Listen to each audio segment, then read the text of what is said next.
Before you go pointing fingers, remove the log from your eye first. Raila Odinga takes on President William Ruto, saying as he points fingers at the judiciary over corruption, he has other fingers pointing, more fingers in fact, pointing back at the executive.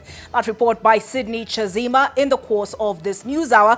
And has the Nakuru County government gone rogue by occupying the Nakuru War Memorial Hospital in spite of court orders? As I said, all that and more in the course of this news hour. Here are the highlights. Tonight. Unfortunately, I got a call this morning that one of the patients passed on, but I can't say what exactly happened. Hospital takeover turning deadly.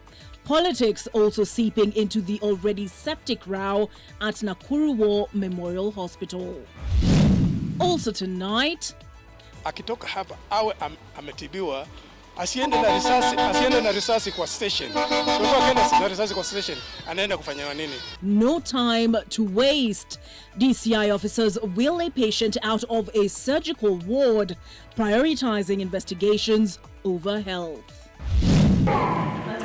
Plus, shule yao imekuwa ngumu sana kupata, ambazo ni chache. Little to celebrate for learners and tutors with special needs, an International Education Day and a continuous struggle.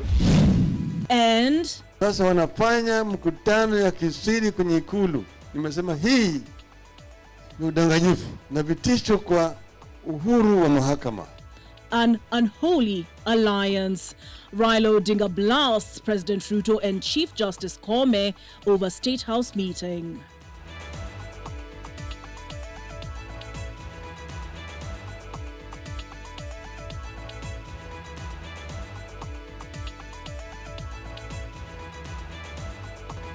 Live from Nation Centre, this is NTV Tonight with Olive Burrows. Olive Burrows and our sign language interpreter tonight, who is Flora Atieno. Staff of the Nakuru War Memorial Hospital were denied entry into the facility despite a court order directing the resumption of services at the facility. County enforcement officers ejected staff from the hospital in a raid that saw patients transferred from the facility on Tuesday. As NTV's Ruth Sarmwe now reports, the hospital remained under tight watch of Nakuru County enforcement officers after a forceful takeover by the county government 5 days ago. Dozens of employees of the Nakuru War Memorial Hospital who arrived at the hospital expecting to resume their duties camped outside the hospital gate for hours after county enforcement officers denied them entry. I'm an officer of the court. Yes. The arrival of Moses Mbuthia, the Nakuru local process server, a few minutes past noon, came as a reprieve for workers, only for the uniformed officers to refuse to receive the order, requiring Nakuru Police Commander Samuel Danyi to facilitate a smooth handover. They have also refused to receive the court orders. Now we don't know what to do because we can't even access the place. The court ordered that War Memorial Hospital be allowed to run their affairs, and they have refused us to serve the court order. Mbuthia was forced to serve the order from Justice Millicent Odeny by pinning it on the hospital's main gate. The officers manning the gate indicated they were waiting for directions from their boss, the Nakuru County Police Commander. We have to wait up to tomorrow when the matter is being mentioned before the same judge for further directions. One of the 17 patients who was transferred from Nakuru War Memorial Hospital to another facility died while receiving treatment in the new facility, according to Priscilla Musale, the matron in charge of Nakuru War Memorial. Unfortunately, I got a call this morning that one of the patients passed on, but I can't say what exactly happened. Musale, who says her life is in danger due to the ongoing tussle, recorded a statement at the Kaptembo police station after receiving calls and text messages from an unknown person on Monday night, hours before police stormed into the facility, harassing staff and transferring patients. I swear. Wewe taona. Nini tena? This call is now being recorded. I know you are recording the call, just record. But what I'm telling you is this. Hata mtu mmoja ikikufa kwa hiyo hospitali, mimi nakwambia.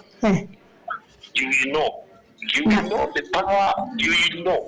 We hope the police will take up the issue with the seriousness it concerns. The Law Society of Kenya officials from Nakuru say they are compiling a case on the violation of right to health based on admitted patients who were forcefully transferred to other facilities. We'll actually be focusing on what resulted in perhaps the negligence that led to the death of the parent to our colleague. The tussle over the ownership of the 25-acre piece of land has had Nakuru Senator Tabitha Karanja weighing in on the matter, blaming Governor Susan Kihika for flaunting court directives. Based on the above grounds and reasons, these are enough for impeachment, and therefore I ask the MCAs to do their job. Our visit to the Nakuru Police Commander's office for a comment was futile. The police boss is said to have been engaged in other duties and was not available. Ruth Sarmoi, NTV in Nakuru. Tonight, a family in Nairobi is seeking answers after their kin, who was shot on Saturday night in unclear circumstances, was taken away from the Mama Lucy Hospital by detectives. Samuel Kiratu was due to undergo a surgical procedure to remove a bullet lodged in his pelvic area. The family says the police and the hospital management have not given any explanation on why Kiratu was not taken to theatre and why he was taken away by the police. Lois Wangoi reports. At Mama Lucy Hospital, a family is in distress, seeking answers from the police on who took their kin Samuel Kiratu away from the hospital before he received treatment for a gunshot wound one he sustained 4 days ago. Hata kama alikuwa amekosea, wangengojea atibiwe, akitibiwa ndio wamchukue. Si hatuna shida na kumshika kwao, juu kama ako na makosa According to the family, Kiratu was attacked by an unknown man on Saturday night. He fought back. A crowd gathered at the scene before the man shot him. Samuel Kiratu sustained a gunshot wound to his pelvic area.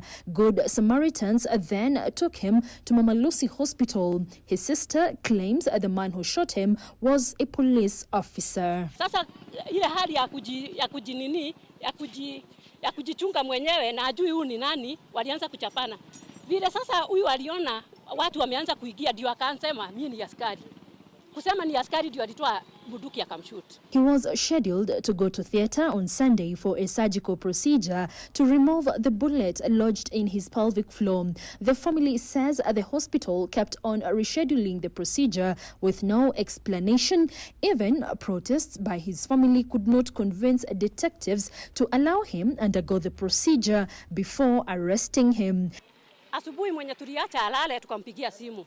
Akatuambia already ameanza kuletewa maguo ya kuingia theater na akawekwa hata namba ya kuingia theater. Dakika kidogo tukapigiwa simu ati hiyo theater imekansuriwa. He was taken away from Mama Lucy Hospital under unclear circumstances. The family directed their questions to the hospital's administration but received no answers. Lois Wangoi, NTV. Away from the hospitals, 8 suspects, including 6 Kenya Ports Authority employees, have been released on bond after they denied 10 corruption-related charges. The 8 suspects appeared before the Mombasa Anti-Corruption Court over a 62 million shilling tender that was irregularly awarded to Chemiso East Africa, linked to an employee of KPA. Among those who were arraigned in court include the former KPA head of Procurement and Supplies, 3 former members of the KPA Evaluation Committee, and 2 officials of Chemiso East Africa. The suspects were charged with 10 counts, among them conflict of interest, forgery and money laundering, as well as fraudulent acquisition of public property.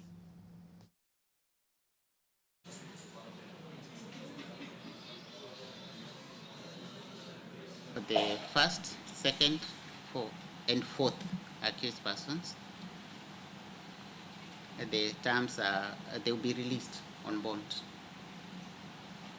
at Kenya shillings 2 million. That is a bond of 2 million shillings with 1 surety of similar amount each. In the alternative, each of the accused persons will pay cash bail in the sum of Kenya shillings 500,000. Third accused person, that is it, is also admitted to a bond of Kenya shillings 2 million, 1 surety of similar amount. In the alternative, she will pay cash bail, Kenya shillings 500,000. 5th, 6th, 7th, and 8th accused persons, each of them admitted to a bond 1 million shillings with one surety of similar amount. In the alternative, we pay cash bail, Kenya shillings 100,000. The Ethics and Anti-Corruption Commission has faulted governors and county assemblies over poor record-keeping systems that have created loopholes for corruption. EACC Chief Executive Officer Twalib Mbarak wants county governments to submit a comprehensive action plan on streamlining records management in 60 days. And as Vincent Odwo reports, counties will be required to provide quarterly reports to the EACC on the implementation process after submitting action plans. EACC CEO Twalib Mbarak issued the advisory circular after the commission conducted corruption risk assessment at various county governments and identified poor state of records management in both county executive and county assemblies, a state that has hindered service delivery and created loopholes for corruption. Some of the weaknesses include lack of record management policies and procedure manuals, lack of designated registries to centralize receipt and dispatch of mails, absence of records management professionals, inappropriate classification system to allow systematic arrangement and filing of records, lack of inventories for records and related assets, which has led to pilferage and loss of resources. Counties were found to have poor tracking, control, and retrieval systems, which contribute to delays in service delivery and corrupt malpractices. The county accounting officers have been put on the spot for failing to institutionalize and integrate the records management function into the business system and processes. The Commission says this state of affairs is hindering transparency, accountability, and good governance in the conduct of public affairs and service delivery. After submission of their comprehensive action plans on streamlining records management, counties will be required to provide quarterly reports to the EACC on the implementation process. Vincent Odur, NTV. The Central Organization of Trade Unions, COTU, has raised concern over the government's dalliance with the International Monetary Fund, blaming the multilateral lender as being behind the fall of the Kenya shilling. And COTU is asking the government to end further programs with the IMF and the World Bank. NTV's Brian Mushiri with the details. It was a meeting with its affiliate unions that COTU, through its Secretary General Francis Atwoli, blamed the IMF for introducing tough conditions to the government in order to extend more funding to Kenya, which it says has not only raised the cost of living for Kenyans, but also contributed to the depreciation of the Kenyan shilling. The other area of IMF have already sounded it. Sounded a warning. We in labor movement, we don't want to have any program with World Bank and IMF. I can tell you for free. And we are alerting government that if it listened 100% to IMF, then we will go down to this. COTU says that the runaway corruption in the country is also a matter of concern. The other thing today, if it happened, today if the Kwanzaa government arrested 2 senior corrupt Kenyans and put in jail, the economy will appreciate. It will create investor confidence in this country.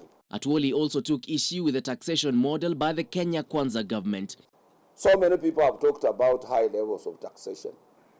The worry of us is that when people are highly taxed, people resort to applying black market system.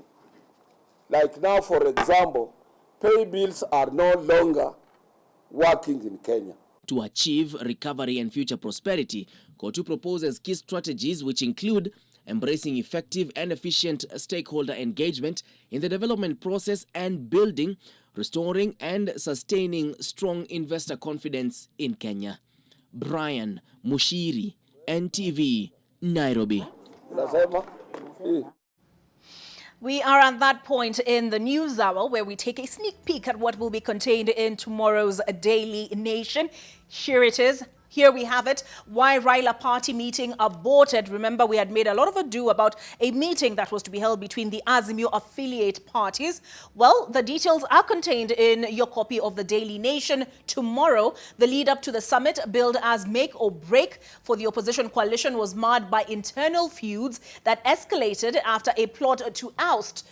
Let me just zoom in a little farther here. After a plot to oust Raila Odinga's closest ally was made public on the eve of the crisis talks, officials abruptly called off today's assembly, and it emerged that there is more than the official reason advanced for the cancellation. We also have on the front page here, quit or forced out state agency boss at center of edible oils scandal leaves. In January 2021, Pamela Mutua was appointed managing director of the Kenya National Trading Corporation, a once dormant state agency whose fortunes changed with the new government that handed it a 24 billion shilling kitty. A 16.5 billion shilling edible oil deal imploded into a scam that has ensnared top officials. And I don't want to give too much away, but at the very top here we have civil servants risk pay freeze over wealth reforms.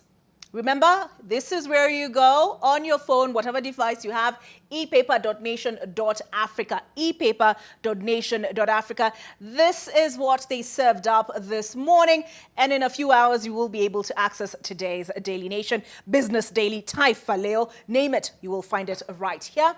Also, don't forget, I would be remiss in not mentioning this, ntvkenya.co.ke, and we have quite the menu here for you.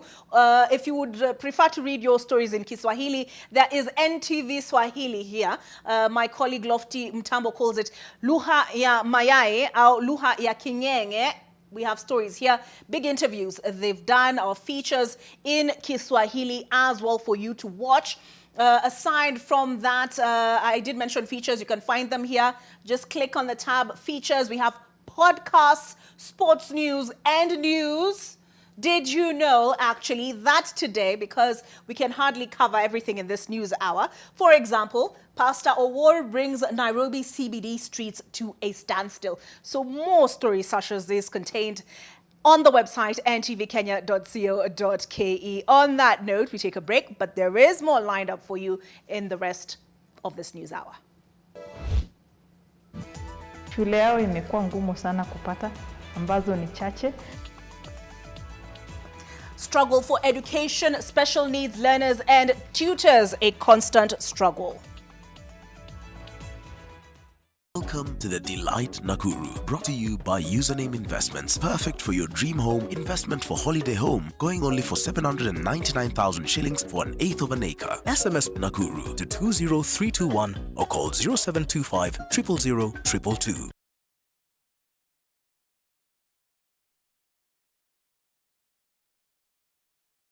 Join the Optiven family today and experience the epitome of coastal living at Ocean View Ridge, Vipingo by Optiven, just 2.4 kilometers from Mombasa Malindi Road and a mere 4.5 kilometers from the shoreline.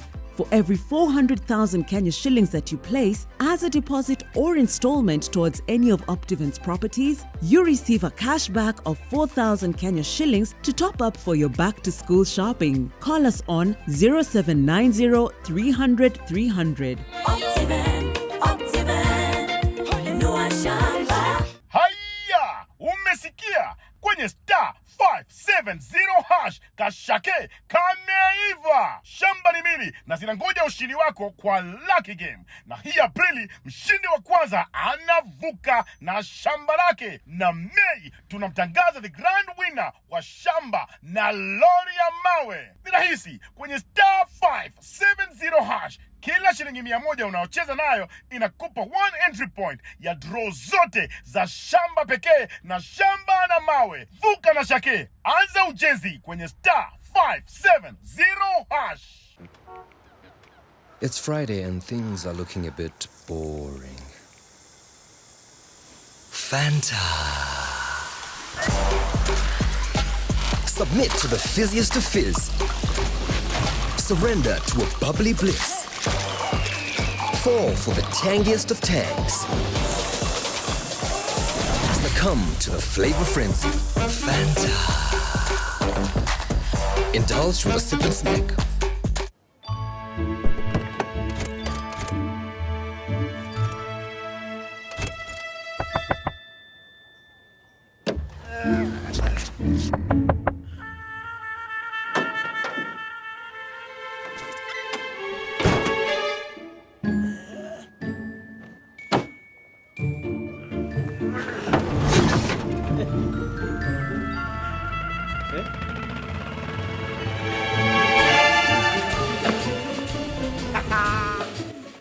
There's a kind of bank assurance intermediary that really allows you to relax because you know you'll be good. That's Coop Bank Assurance Intermediary for you. Get covered real good through Coop Bank Assurance Intermediary.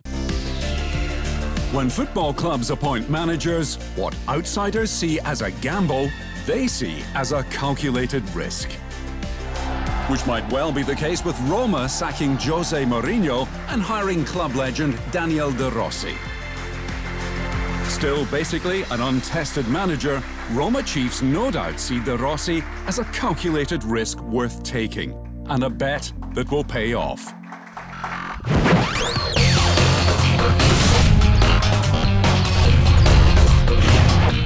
Join the Optiven family today and experience the epitome of coastal living at Ocean View Ridge, Vipingo by Optiven. Call us on 0790 300 300. Optiven, Optiven.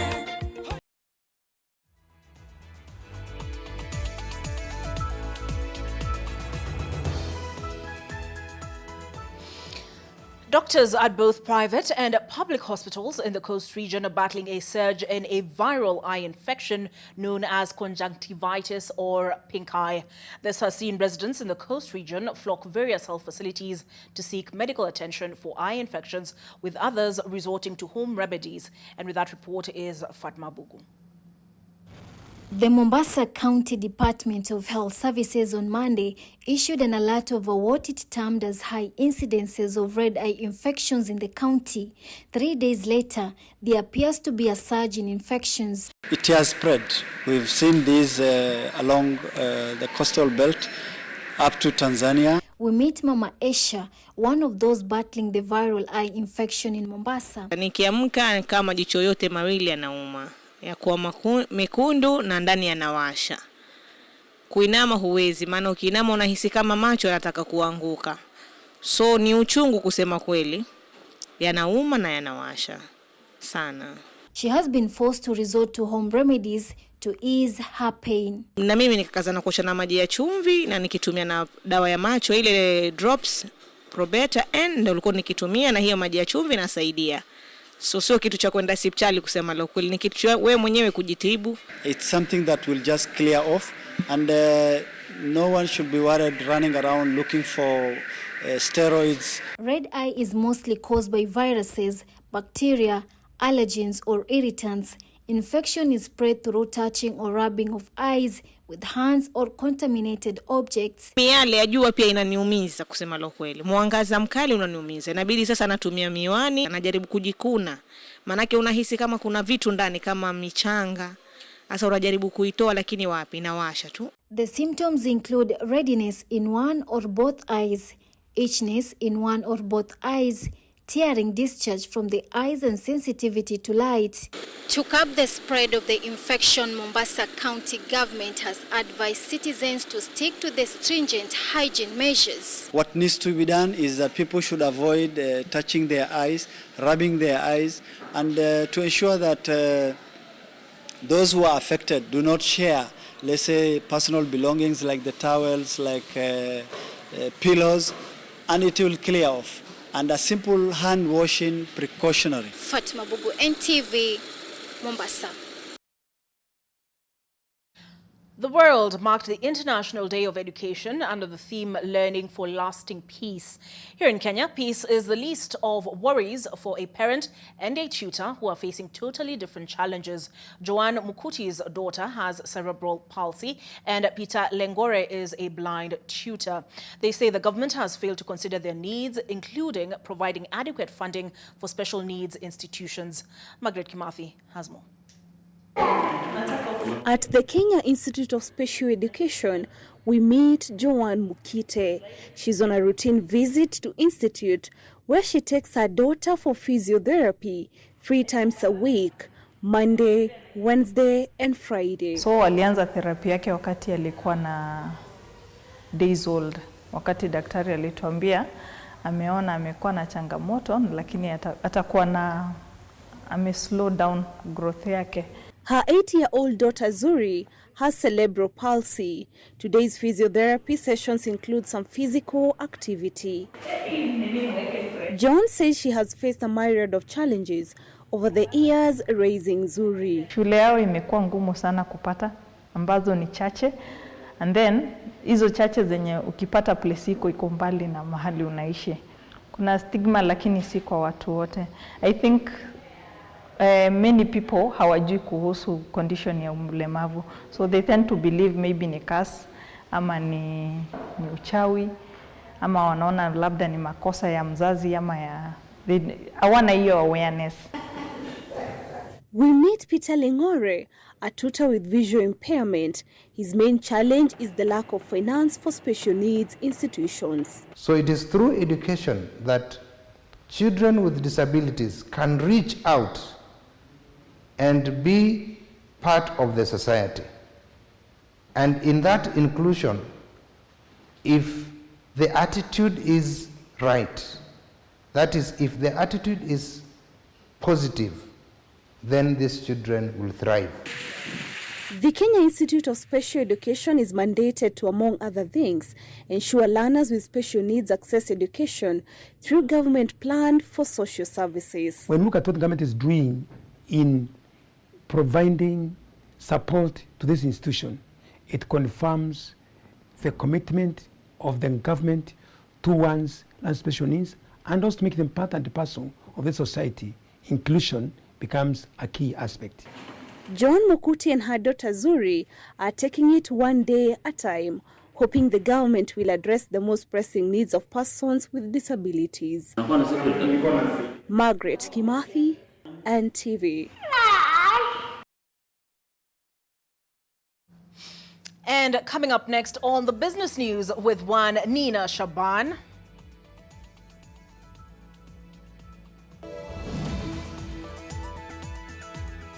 Kengen tops NSE yields an oxymoron for Kengen at the Nairobi Stock Exchange.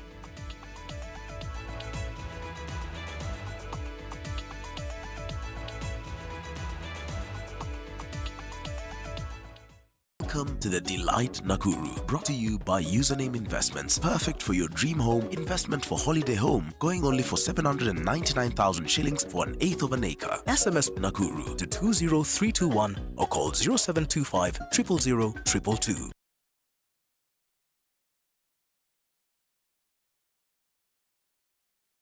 Haya, umesikia? Kwenye star 570 hash kashake kameiva. Shamba ni mili na zinangoja ushindi wako kwa Lucky Game. Na hii Aprili mshindi wa kwanza anavuka na shamba lake, na Mei tunamtangaza the grand winner wa shamba na lori ya mawe. Ni rahisi, kwenye star 570 hash kila shilingi 100 unaocheza nayo inakupa 1 entry point ya hesitate to go the extra mile. And they're always there standing beside you. They step in when you need them the most. Because a true partner is a partner kwa ground. KCB Bank. It's time to get stepping. Step up to your most loved content and enjoy the next level upgrade for free. Respect that. Upgrade now and step up to even more action. Step up to more football. Step up to more local drama.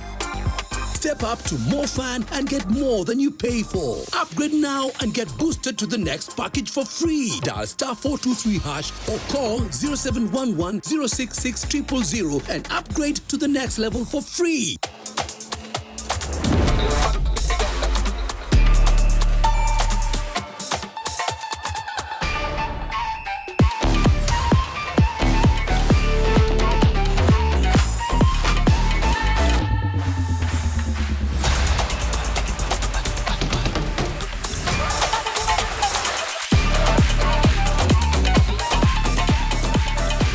up with a promo code and get a welcome bonus. 1xBet.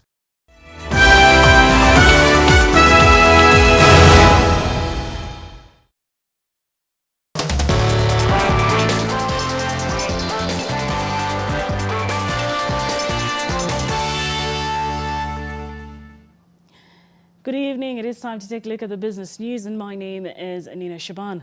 Now onto a fast story. KenGen's share price collapse has seen the power producer become the top Nairobi Securities Exchange listed firm in terms of dividend yield, with the company closing Tuesday with a dividend yield of 15.3% after the share price closed at 1 shilling and 99 cents, having dropped over the years from highs of 9 shillings at the start of 2018. The company paid a dividend of 30 cents per share for the year ended June 2023, while long-term investors in KenGen have booked major paper losses that those buying the shares now are in a position to earn the highest dividend returns from the company. KenGen operator that rather overtook Uganda-based electricity distributor Umeme Limited, which previously had the highest dividend yield on the NSE, where it is cross-listed. The decline of KenGen's share price has occurred despite improved profitability and dividend payout.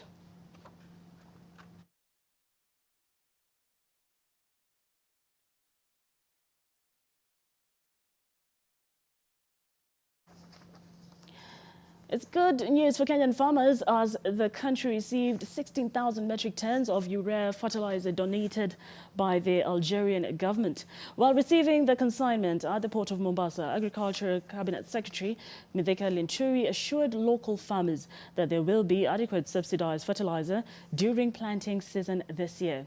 The CS added that the consignment will greatly supplement the government's efforts to increasing agricultural production and productivity through affordable inputs to farmers.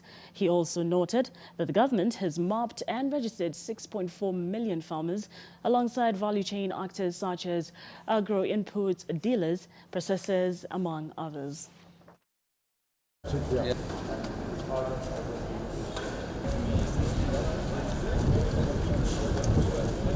For hosting us this evening here today.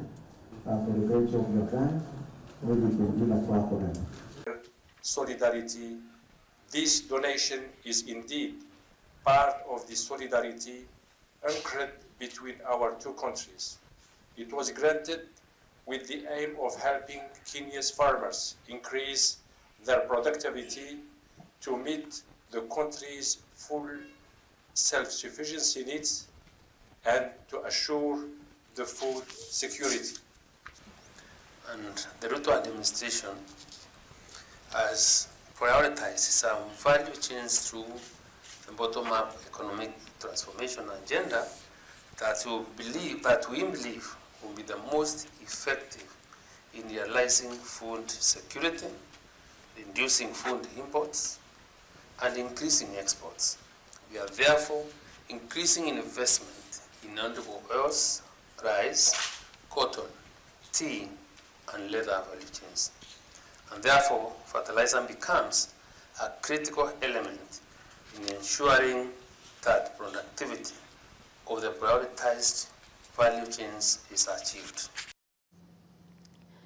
And also, as second-hand car dealers are grappling with strained cash flows amid hitches in making logbook transfers on the National Transport and Safety Authority (NTSA) portal after the agency transferred systems to e-Citizen. The dealers say that they have been unable to transfer logbooks or make registrations, hitches that have hurt their cash flows due to the stalled processing of payments from the banks and through asset financing. Nearly 90% of second-hand car buyers make purchases through asset finance, with bank loans providing between 60% to 80% of the car value. NTSA migrated its Transport Integrated Management System, also known as TEAMS portal, to e-Citizen last month, in line with the government directive to have payments for all state services made on the same platforms. Dealers say that the system has been down most of the time since its migration to e-Citizen, stalling efforts to transfer logbooks, which are critical for banks to pay dealers for the cars whose purchases have been significantly covered via bank loans.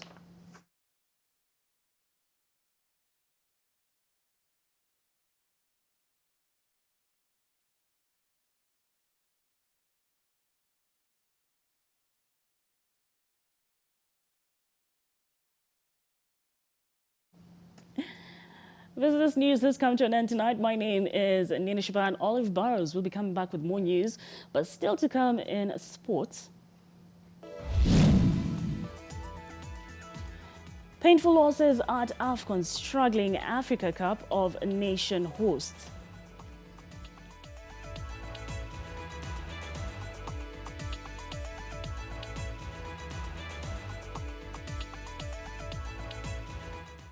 Welcome to the Delight Nakuru, brought to you by Username Investments. Perfect for your dream home, investment for holiday home, going only for 799,000 shillings for an eighth of an acre. SMS Nakuru to 20321 or call 0725 000 222.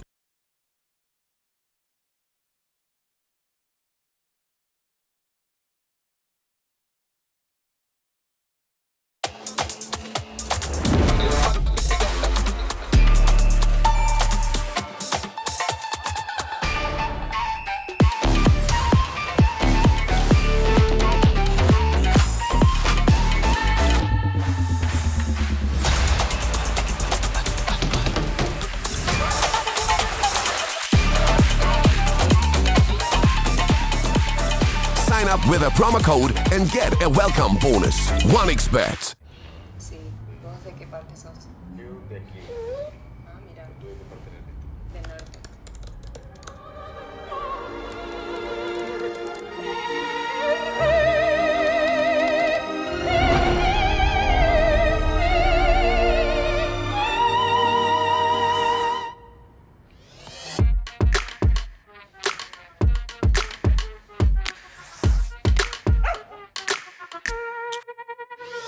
Buda, unaonaje hii moti? Buda iko fiti mbaya. Lakini si ulisema uwezi nunua dinga before ujenge. Sasa utaipack wapi? Nitaipack huku tu, nishanunua plot, naanza kujenga. Wa? Buda, hebu nichanue. Welcome to the Delight Nakuru, brought to you by Username Investments. Perfect for your dream home, investment for holiday home, going only for 799,000 shillings for an eighth of an acre. There's borehole water, estate gate, graded access roads, electricity, and proximity to modern high-end schools, hospitals, and other social amenities. SMS Nakuru to 20321 or call 0725 000 222.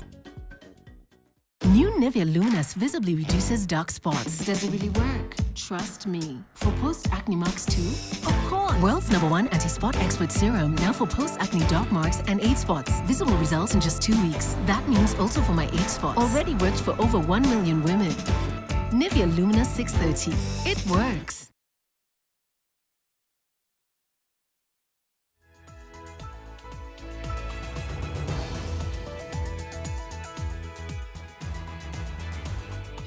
Thank you for staying with us on NTV tonight. Azimio leader Raila Odinga now claims that what was really discussed in the meeting between President William Ruto and Chief Justice Martha Koome has not been laid bare before Kenyans. Odinga also claims that Kenyans will soon start witnessing the gradual weakening of the judiciary under what he now terms as state capture being perpetuated by the Kenya Kwanza government. NTV's Sydney Chazima has the details. ODM leader Raila Odinga's criticism of the meeting between President William Ruto, Chief Justice Martha Koome and other heads of government appears to have no end in sight. The meeting, whose agenda was touted to have brought a truce between the executive and the judiciary, has been termed as a smokescreen by the opposition leader. Sasa wanafanya mkutano ya kisiri kwenye ikulu. Nimesema hii ni udanganyifu na vitisho kwa uhuru wa mahakama. Wanasema ati kuna ufisadi ndani ya mahakama. Kuna ufisadi kubwa zaidi ndani ya serikali kuu. Na inajulikana. Hakuna chochote ambacho wamefanya huko. In what appeared to be President Ruto's application of the Rule of Seven, the Kenya Kwanza campaigns in 2022 were consistently laden with criticism of state capture, which Ruto and his allies claimed had the blessings of former President Uhuru Kenyatta. But in a twist of events, President Ruto is now being accused of being at the center of the very vice he was vocal against. Claims of the legislature and the executive being under his firm grip have been political fodder for his opponents. We must condemn this state capture of the institutions of governance, the legislature, and the judiciary as an affront to democracy in our country. Odinga was also critical of the number of foreign jobs being negotiated for by the president, who has used these as part of the justifications for his numerous trips abroad. Responsibility of the government is to create jobs within the country, not to look for jobs outside the country. Outside the country. Si hiyo ni kutuma Wakenya kwa utumwa. Waende wagoje mlango kule kwa Arabuni, watchmen. The ODM party has been on a month-long grassroots recruitment drive, and in Kilifi County, allied leaders preached party discipline and loyalty. Chombo cha bahari hakizami isipokuwa maji yaweze kuingia ndani. Fanyeni mtakavyofanya. Baada ya kuyafanya yote, wekeni wazi na muhakikishe kila mkiona dalili ya kwa maji yanaingia katika dao, chukua kopo uweze kulitoa. Tukiwa kwa ODM, nimesema muhimu tu ni kuheshimiana. Kila mtu aheshimu mwenzake. Wakati wa kampeni nilisema juzi, utafika ama utafika? Hapo itakuwa mume. Kila mtu afanye kazi yake kwa sasa. Mimi nifanye yangu kama gavana, wajumbe wafanye yao.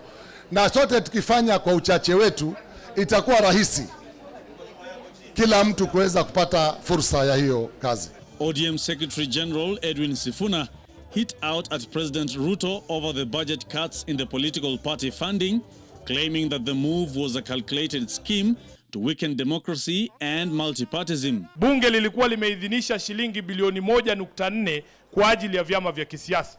Mgao wa chama cha ODM ulikuwa ni zaidi ya shilingi milioni 600. Lakini alipojiingiza mamlakani William Ruto, kwa sababu yeye anataka kuvilemaza vyama vya kisiasa na taasisi zote za kidemokrasia, alipeleka mswada bungeni wakanyoa shilingi milioni 800 kutoka kwa ile bilioni 1.4.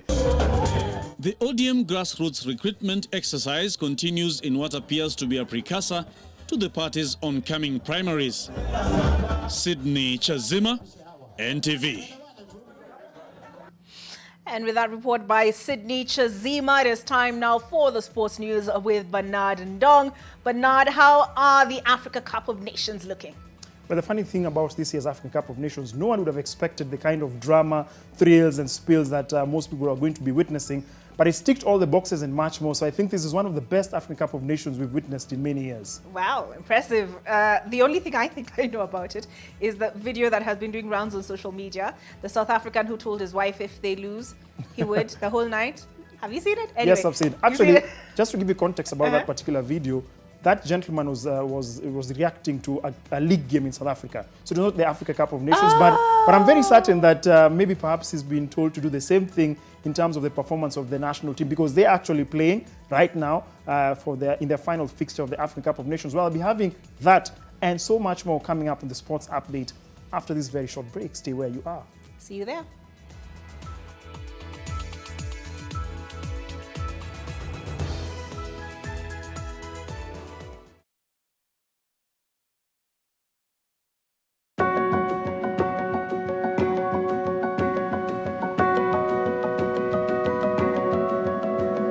There's a kind of bank assurance intermediary that really allows you to relax because you know you'll be good. That's Co-op Bank Assurance Intermediary for you. Get covered real good through Co-op Bank Assurance Intermediary.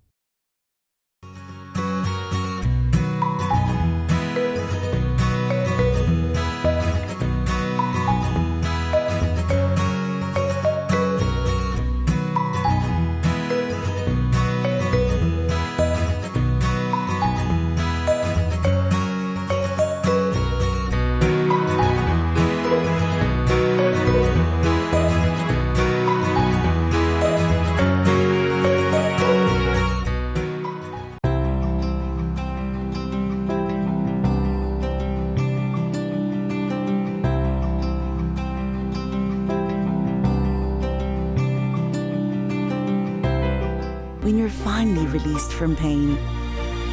That moment when you start to get back to ordinary, and ordinary feels amazing. Whatever pain you're going through, release starts here.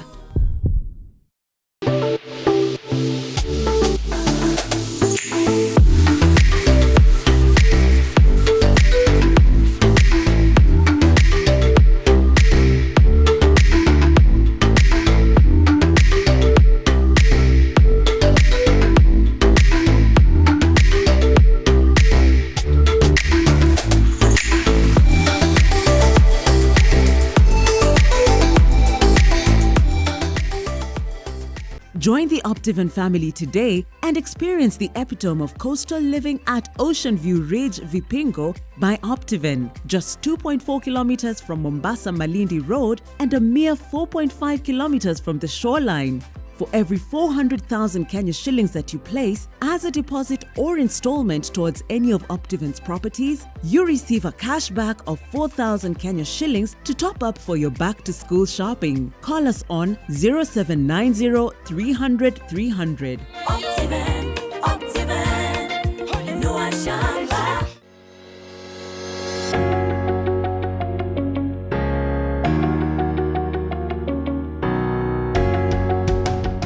The Office of the Data Protection Commissioner will be hosting the 3rd International Data Privacy Day Conference at Tom Mboya Labour College, Kisumu County from 25th to 26th January 2024. Join us as we dive into the theme, Fostering a Culture of Data Privacy. All are welcome to this eye-opening event. When football clubs appoint managers, what outsiders see as a gamble, they see as a calculated risk. Which might well be the case with Roma sacking Jose Mourinho and hiring club legend Daniel De Rossi. Still basically an untested manager, Roma chiefs no doubt see De Rossi as a calculated risk worth taking, and a bet that will pay off.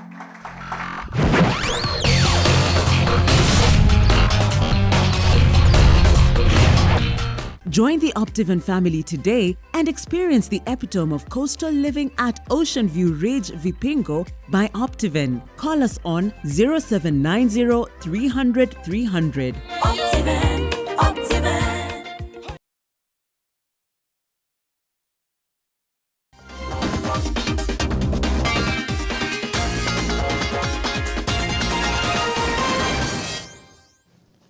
Hello there, it's time for the sports update. Good evening, I'm Bernard Ndong. The High Court in Eldoret has directed that the 2 prime suspects in the murder of Kenyan-born Ugandan athlete Edward Benjamin Kiplagat undergo mental assessment before pleading to murder charges. Deputy Registrar Rosemary Onkoba has directed that the suspects David Ekai Lokere, Elias Taimo, and Peter Ushuru Halumi, who have been in custody at the Eldoret Central Police Station, be escorted to the Moi Teaching and Referral Hospital for the mental assessment on Monday. They will be arraigned in court on the 31st of this month for plea taking. Meanwhile, the 2 suspects will be held at the Eldoret GK prison. Kiplagat was found dead inside his car on December 31st in Kimumu Estate in the outskirts of Eldoret town.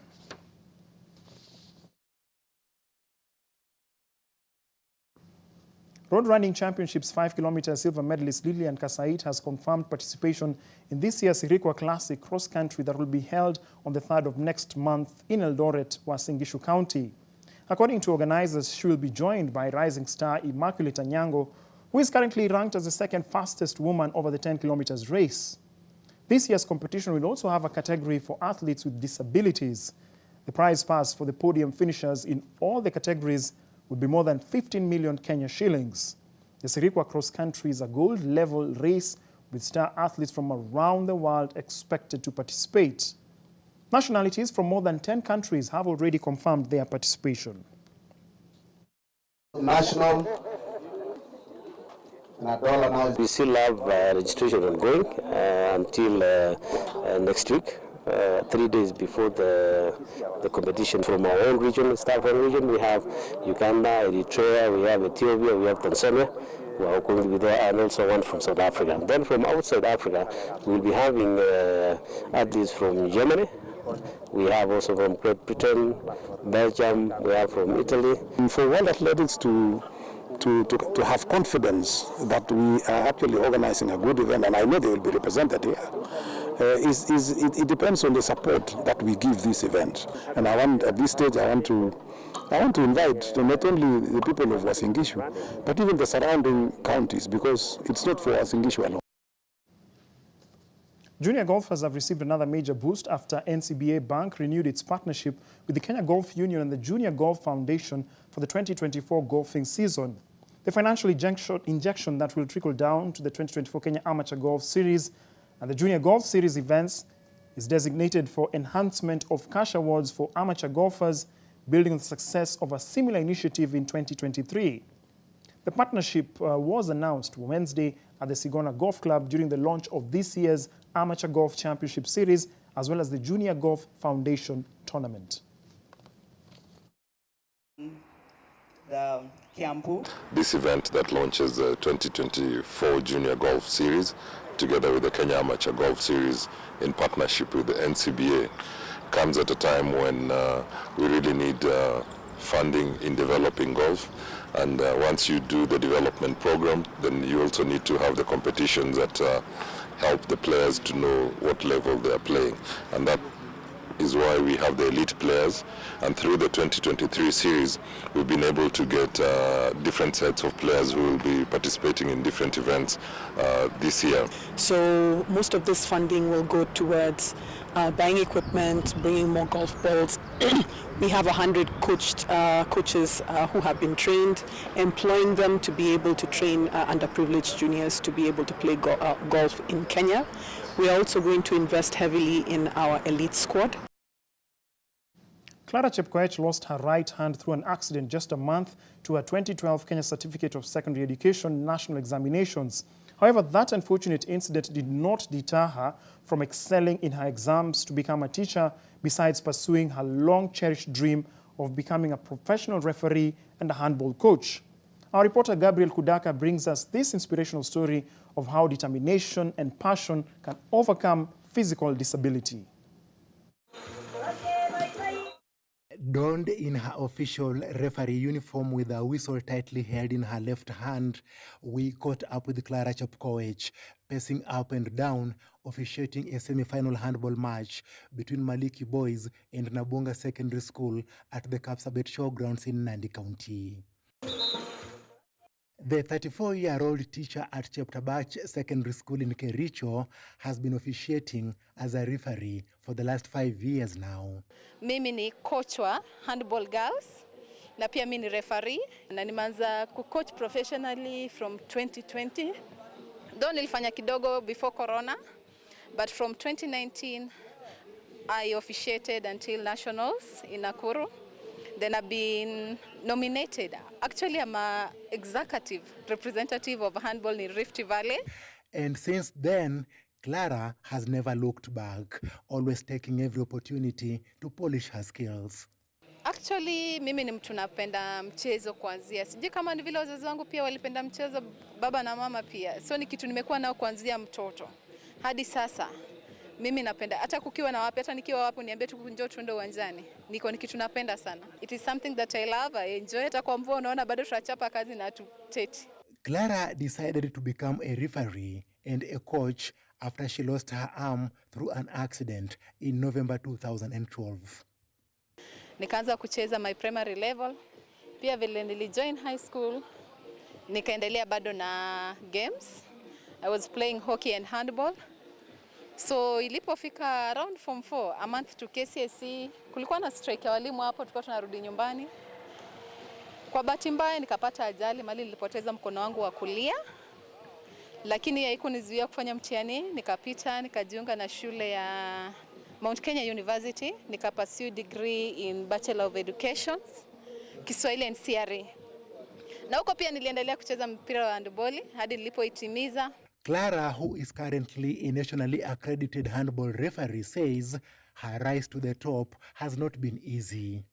Kwanza kulikuwa na watu ambao walikuwa wanahisi kuwa sifai kufanya kazi. Siwezi nikafanya kazi kwa njia nzuri ama njia inayofaa. Lakini baada ya mimi kuifanya kwa muda kadhaa, nilipata kuonyesha kuwa nina uwezo na saizi tunafanya kazi pamoja. Clara says her dream is to become an internationally accredited referee. Natumai sana nitakuwa international referee. Natumani siku moja nitaondoka kule nje na nipige kipenga sawia na vile nafanya humu nchini. Na pia nipate kuwa kielelezo bora kwa watu wengine pale nje. Gabriel Kudaka, NTV. And finally, on the African Cup of Nations, the hosts, the Ivory Coast, have sacked their coach, Jean-Louis Gasset. Midway through the tournament, the country's football federation, the FIF, announced on Wednesday. Now, the Ivorians suffered an embarrassing 4-0 thrashing by Equatorial Guinea in their last Group A game on Monday. The two-time champions need results to go in their favor in Wednesday's final group matches, which are currently underway, to reach the knockout phase as one of the 4 best third-place teams. Ghana has also fired their head coach Chris Hughton after they crashed out of AFCON at the group stage. They were eliminated from Group B, on Tuesday due to the results of other matches. The Gambia head coach, Tom Saint-Fiet, resigned after the Scorpions were bundled out of the tournament by Cameroon in a high-scoring 3-2 clash. On a connu ça, on arrive à, malgré tout à garder la 12 ans plus tard, quel constat.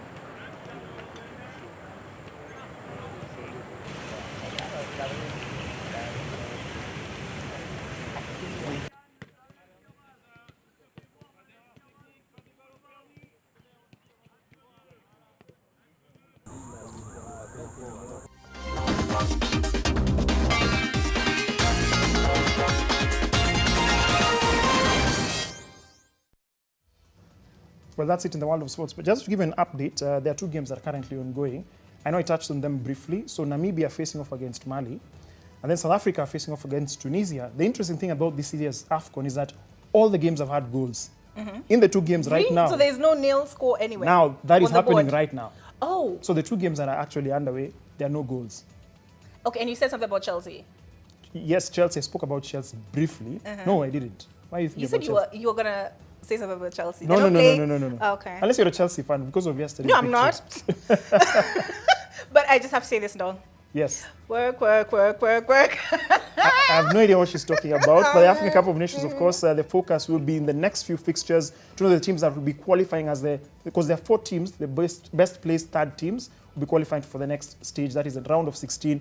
Currently, the 12 have already been, to some extent, about 10 or so have been confirmed. So about 6 more to be known in terms of the round of 16. So it's been a very fascinating tournament so far. But the two games, I'm sure a lot of people watching them keenly. It will determine which other teams will be going to the next round of the 16 at the Africa Cup of Nations. Fascinating. You seem to be enjoying it. Yes, every single match. And just one more question. Yes. So Nina Shaban and I were looking at Viola Davis, the actress, yes. Her Twitter profile, her Instagram profile. And so she was like, if you're to give somebody your 20-year-old self advice, what would it be? What's your diet? What's your diet? The one that struck me was you're not behind. You're right on schedule, because we tend to compare ourselves with people who you expect you'd be on the same level with, age-wise anyway. So that's it for NTV tonight. Sign language interpreter has been Flora Atieno on behalf of Nina Shaban, myself, Olive Burrows. And myself, Bernard Ndong. Good night.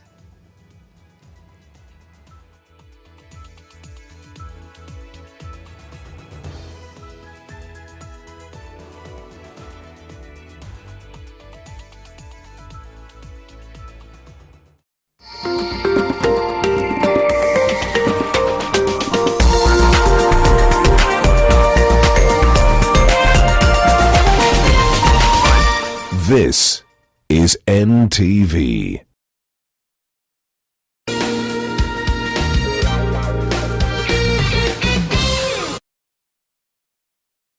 Step up to more fun and get more than you pay for. Upgrade now and get boosted to the next package for free. Dial *423# or call 0711 066 000 and upgrade to the next level for free.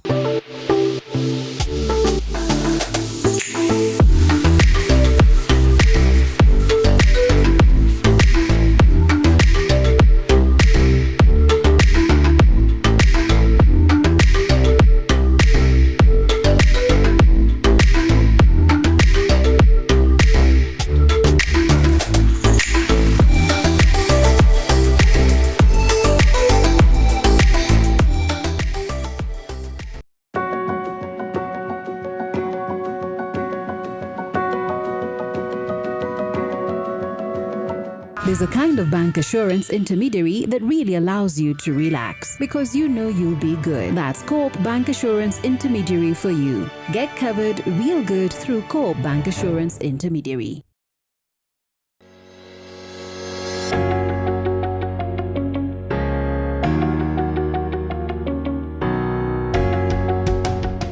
The Office of the Data Protection Commissioner will be hosting the 3rd International Data Privacy Day Conference at Tom Mboya Labour College, Kisumu County from 25th to 26th January 2024. Join us as we dive into the theme, Fostering a Culture of Data Privacy. All are welcome to this eye-opening event. When football clubs appoint managers, what outsiders see as a gamble, they see as a calculated risk. Which might well be the case with Roma sacking Jose Mourinho and hiring club legend Daniel De Rossi. Still basically an untested manager, Roma Chiefs no doubt see De Rossi as a calculated risk worth taking, and a bet that will pay off.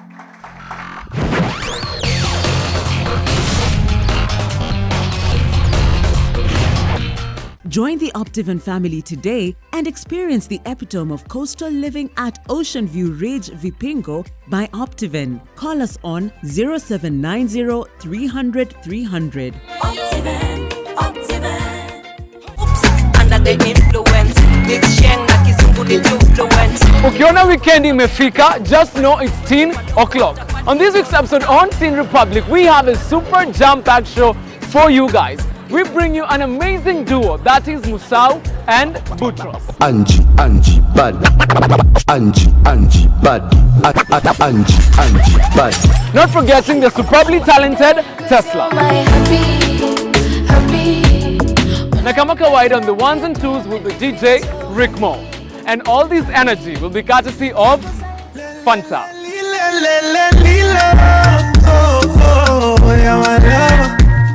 Teen Republic, in association with Fanta. For the tangiest of tangs.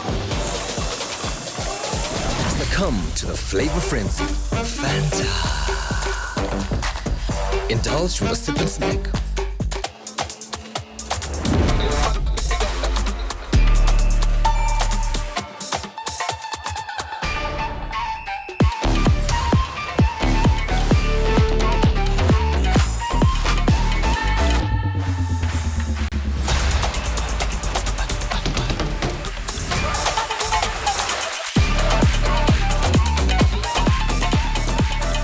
Sign up with a promo code and get a welcome bonus. 1xBet.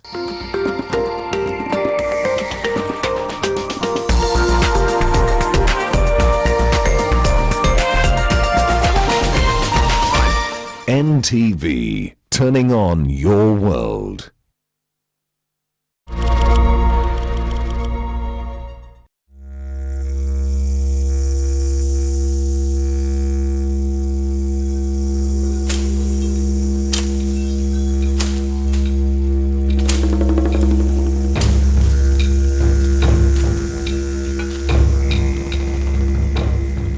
Mbak Pong como orema guardaparque, Ramiro yo acuerdo no reconocí pecha no recuerdo título de guardaparque, tempo recuerdo ni hay pecha gringuere, reca te informa bacha para Mbak Poi pecha ngaguiko territorio lo defenden.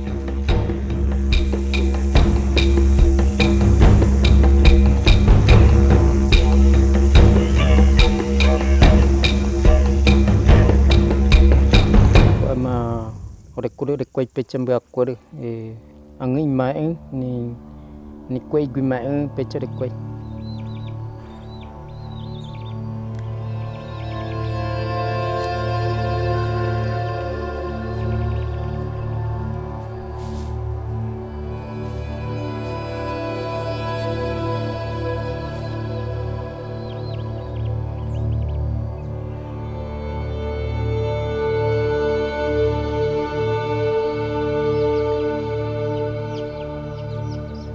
No reconocí que como hubo Jeremy América pues me acuerdo me acuerdo ahora me recuerdo objetivo que era un grupo ya por rumbero por una causa de que yo acuerdo y que más pues wow, un objetivo de los Japón rumbo lo marcan ahora ñande me acuerdo pues yo acuerdo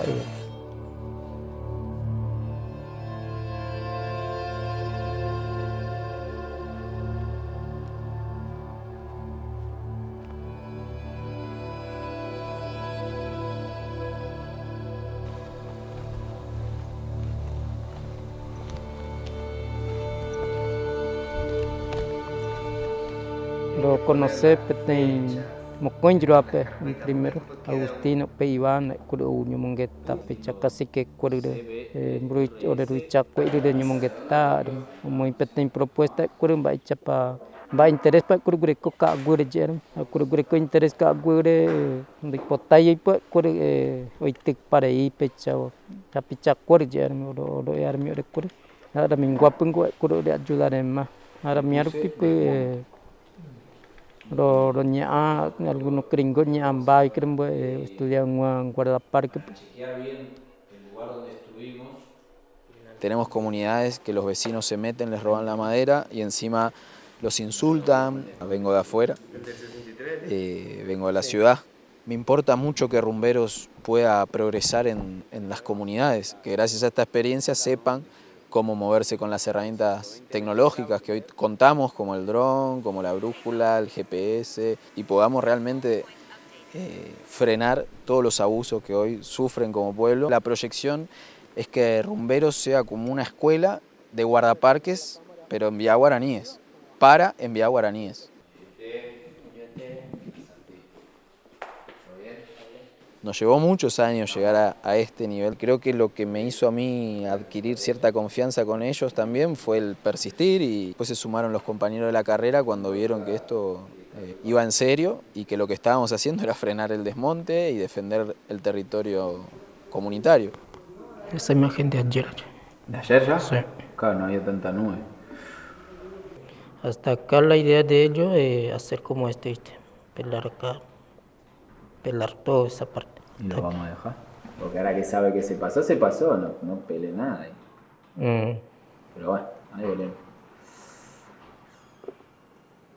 Sí, el mojón estaría por acá, pero el tema es del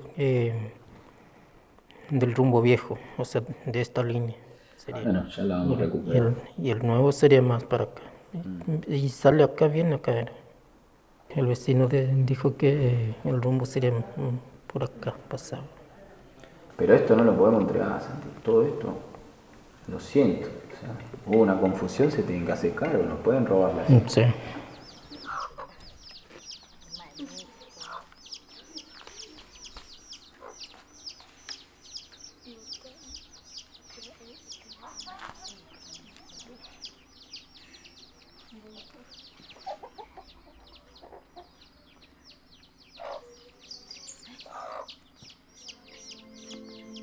A medida que empezamos a trabajar, que quedábamos como para ir al norte o que quedábamos para arreglar ese rumbo, por decir, empezaron a suceder los desmontes.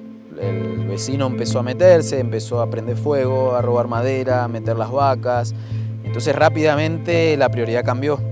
Y creo que eso fue clave también para que no solo desasnásemos el tema del GPS, sino también la cuestión legal, el acercamiento a las denuncias.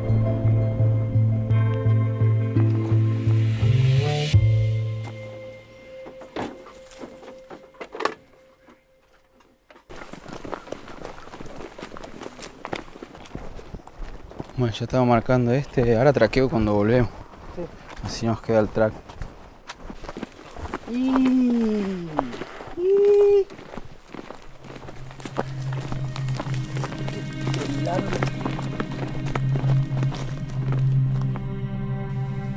No dan ganas de llorar.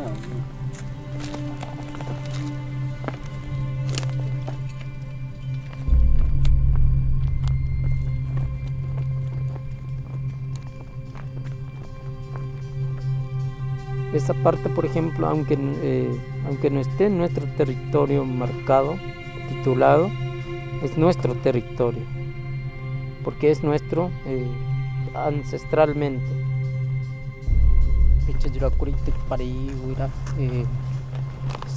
Ya poco fue, con interés, plata y portado.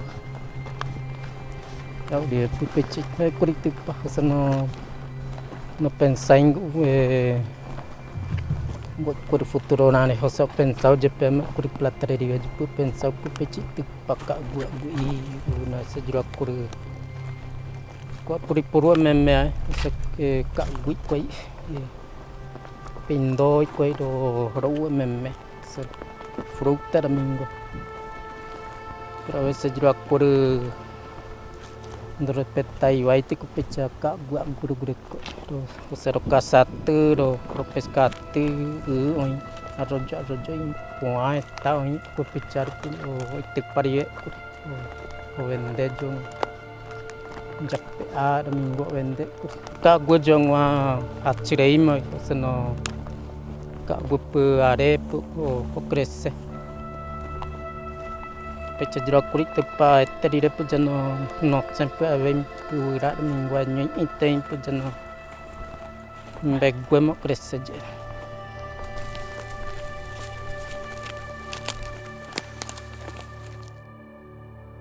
thì vậy cô para eu tik pawai jero aku di rumah no panamo ay andar kurpe no conocer ita mangumba mets ba na paka gu jare ko na nyangre ko ka gu de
Fue profundo.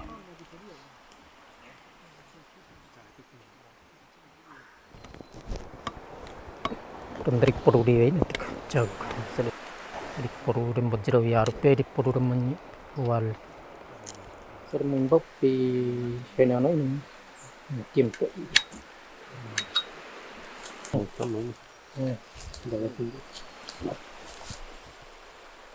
¿Qué dirá, doctor? Llamamos a Parimbo a este y desinfecta la herida y los cortes profundos donde sale la sangre. Le ponemos el líquido que tiene adentro. Líquido.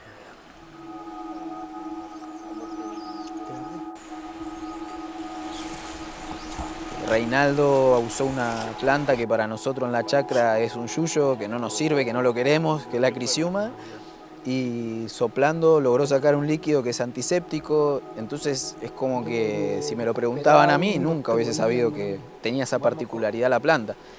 Entonces van pasando cosas que me van demostrando el nivel de conocimiento profundo que ellos tienen sobre el monte, que no lo voy a aprender en capaz 20 años.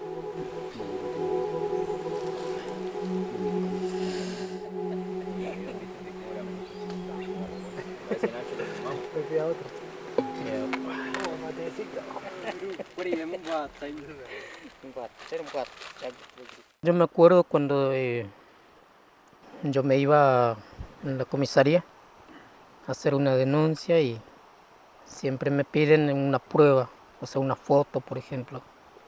Entonces en aquella vuelta tampoco tenía celular y ni existía. Entonces venía. Y para vos la policía sabía que desmontaba, ¿no? Sí.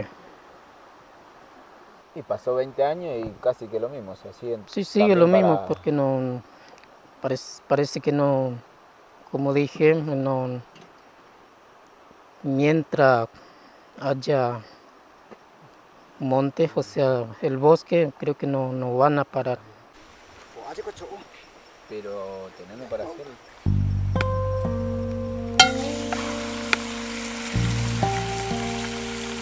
Nosotros no tenemos ninguna formalidad, no nos paga el salario el Estado, no tenemos financiamiento de parte de una institución, sino que apenas conseguimos las cosas con proyectos puntuales o donaciones de gente que entiende que lo que hacemos es muy bueno, y eso siempre nos dejó muy descubiertos.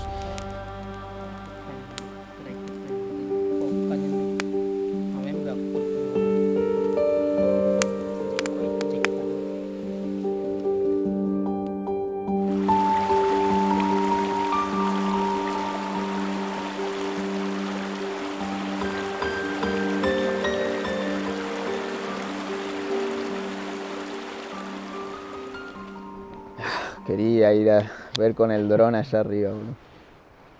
Ya va a haber otra oportunidad.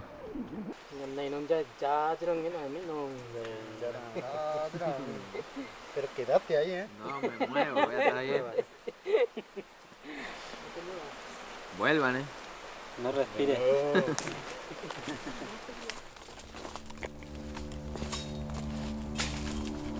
Quất rành tích ta đẹp đấy sẽ nhân đầu pero jrak kuruak kok minje te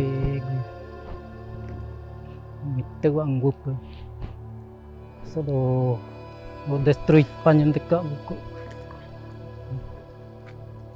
ko pa tak kwa dum nhân de rona na.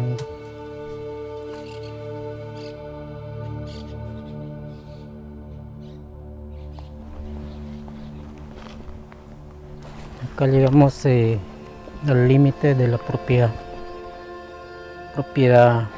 indígena. Muchas veces también cuando salimos así en una parte sentimos miedo también.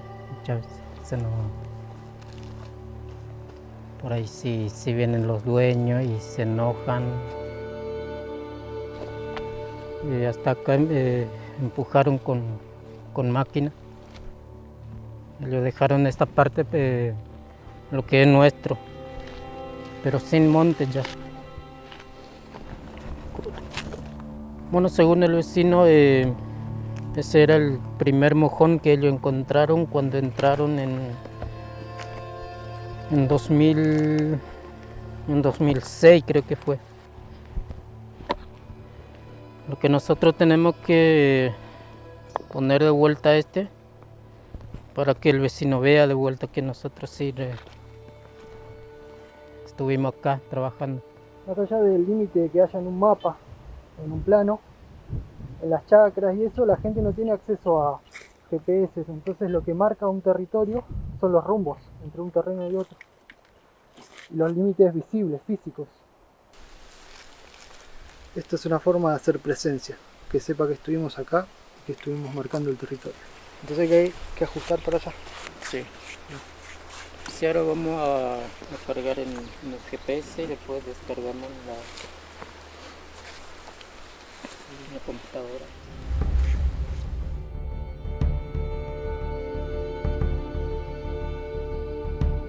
Al principio nos escondíamos, al principio pasábamos por caminos por donde ciertos vecinos no queríamos que nos vieran, para que no supiesen que nosotros estábamos entrando a defender el territorio, y hoy en día hay muchos vecinos que están a favor de nosotros, y los que están en contra creo que por ahora no hemos tenido mucho enfrentamiento directo, si se quiere, tampoco lo buscamos, no somos un grupo que quiere criminalizar, entonces tratamos de no enfrentar porque no creemos que sirva para nada.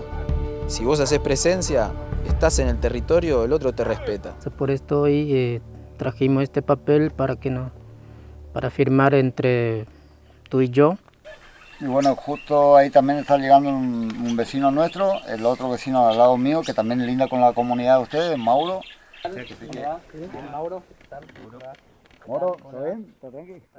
Comentarte un poco nomás, capaz, la idea esta que tenemos de generar visitas con los vecinos para poder chequear los límites, ¿viste? Controlando, mirando, y que tenemos un acuerdo de que el rumbo es ese. Lo que tiene que quedar claro es que vos sepas que vos de esta franja para allá vos no puedes pasar. Es como que entre vecinos nos estamos cuidando. O sea, nosotros le cuidamos a ellos y ellos nos cuidan a nosotros. O sea, que hay un respeto entre vecinos. Sí. Y sí, por ejemplo, si nuestro compañero, o sea, uno de la comunidad viene y está cazando por ahí vos podés avisar a nosotros.